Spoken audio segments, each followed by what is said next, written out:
രഞ്ജിത്ത് തിരക്കഥ എഴുതിയ സെബി മലയിൽ സംവിധാനം ചെയ്ത സിനിമയാണ് സമ്മർ ഇൻ ബെത്ലഹേം.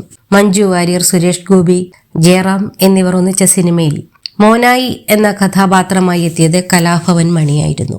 എന്നാൽ ആ കഥാപാത്രത്തിലേക്ക് ആദ്യം കാസ്റ്റ് ചെയ്തത് തന്റെ അച്ഛനായ കുതിരവട്ടം പപ്പുവിനെ ആയിരുന്നെന്ന് പറയുകയാണ് ബിനു പപ്പു. സുന്ദര കില്ലാടി എന്ന സിനിമയുടെ ലൊക്കേഷനിൽ നിന്നും അച്ഛൻ സമ്മർ ഇൻ ബെത്ലഹേമിന്റെ ലൊക്കേഷനിലേക്ക് പോയിരുന്നെന്നും അദ്ദേഹം പറയുന്നു. ദി നെക്സ്റ്റ് 14 മിനിറ്റ്സ് എന്ന യൂട്യൂബ് ചാനലിന് നൽകിയ അഭിമുഖത്തിൽ സംസാരിക്കുകയായിരുന്നു ബിനു. മമ്മൂക്കയുടെ പല്ലാവൂർ ദേവനാരായണൻ എന്ന സിനിമയ്ക്ക് ശേഷം ഒട്ടും വയ്യാതിരുന്നിട്ടും സത്യൻ അന്തിക്കാട് സാറിന്റെ ജയറാം നായകനായ സിനിമയിൽ അഭിനയിക്കാൻ അച്ഛൻ പോയിരുന്നു. വീണ്ടും ചില വീട്ടുകാര്യങ്ങൾ എന്ന സിനിമയ്ക്ക് വേണ്ടിയായിരുന്നു അച്ഛൻ അന്ന് പോയത്.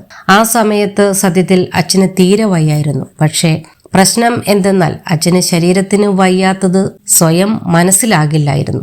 അഭിനയിക്കണമെന്ന് മാത്രമേ അദ്ദേഹത്തിന്റെ മനസ്സിൽ ഉണ്ടായിരുന്നുള്ളൂ. ഇതിനിടയിൽ ലാൽ ജോസ് സാറിന്റെ ചന്ദ്രൻ ഉദിക്കുന്ന ദിക്കിൽ എന്ന സിനിമയിൽ അച്ഛൻ അഭിനയിച്ചിരുന്നു.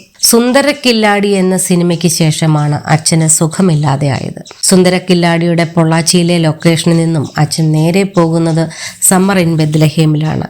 അതിൽ മണിച്ചേട്ടൻ ചെയ്ത കഥാപാത്രം അച്ഛൻ ചെയ്യേണ്ടതായിരുന്നു. അച്ഛൻ അവിടെ പോയി ഒരു ദിവസം അഭിനയിച്ചിരുന്നു. അതിനുശേഷം തിരിച്ചു വരികയായിരുന്നു. ആദ്യം തന്നെ സോങ് സീക്വൻസ് ആയിരുന്നു എടുത്തിരുന്നത്. പാട്ട് ഷൂട്ട് ചെയ്ത് കഴിഞ്ഞതും അച്ഛൻ ഒട്ടും വയ്യാതെയായി. അത്രയും വയ്യാത്തതുകൊണ്ടാണ് അച്ഛൻ അന്ന് തിരികെ വന്നത്. അതിനുശേഷമാണ് തീരെ വയ്യാണ്ടാവുന്നത്, ബിനു പപ്പു പറയുന്നു.